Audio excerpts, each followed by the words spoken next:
Hi, I'm Stephanie, together of course with Virtual Sheet Music.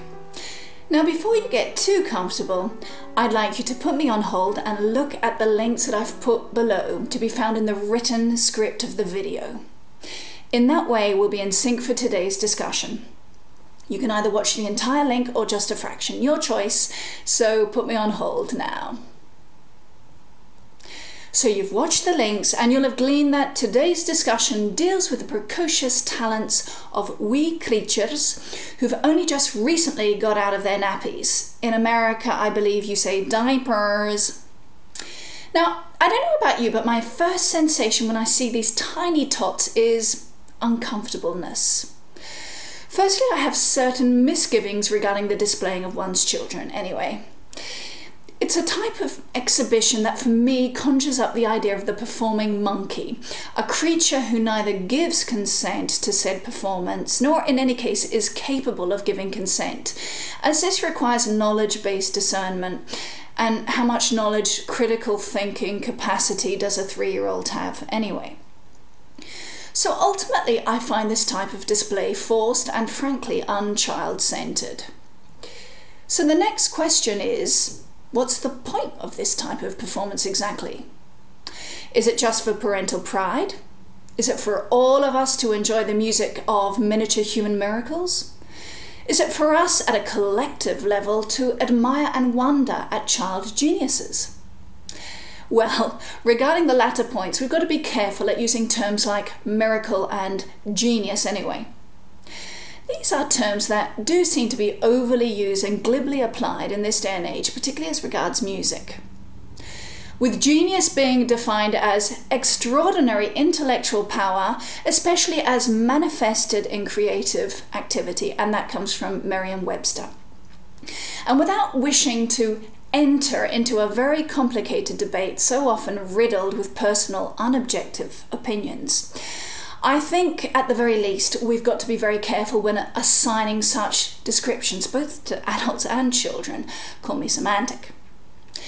In any case, these musically gifted children, impressively capable at a physical level, have natural inadequacies at a musical level. So, in actual fact, their main gift is in the physical manipulation of their musical tool. For the trained musician, it's actually really easy to hear this, as musical expression can be quite shaky. And in children so young, isn't this as it should be? And also, maybe this is a part of the attraction of listening to them. This reveals the importance of physicality as regards your instrument, in relation to your instrument. You can be extraordinarily musical but not be able to manage yourself physically to reveal this. And likewise, you can be absolutely amazing.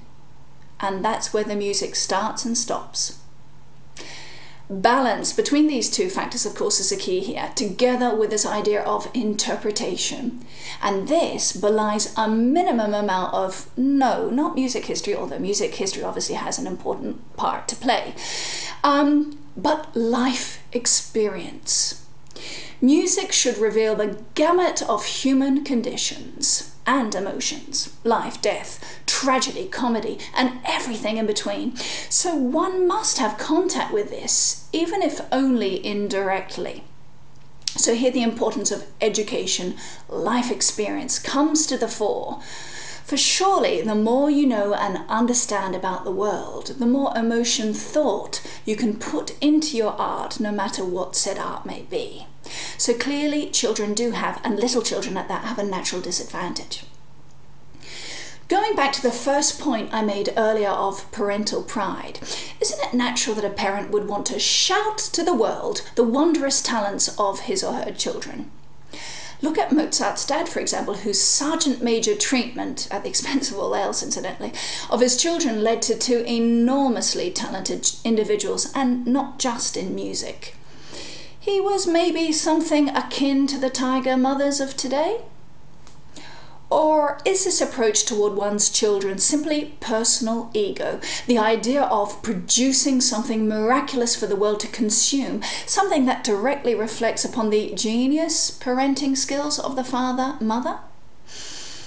Or maybe it's just a person who's found his or her true vocation in parenting, where, neither needing a raise nor a promotion, the demonstrable skills of said children are the equivalent of career satisfaction. I, of course, have no answers to any of this. What I will say is that living through the miraculous abilities of one's children seems an odd way of parenting, not least because it is a relationship based on a child's ability at maintaining a certain level.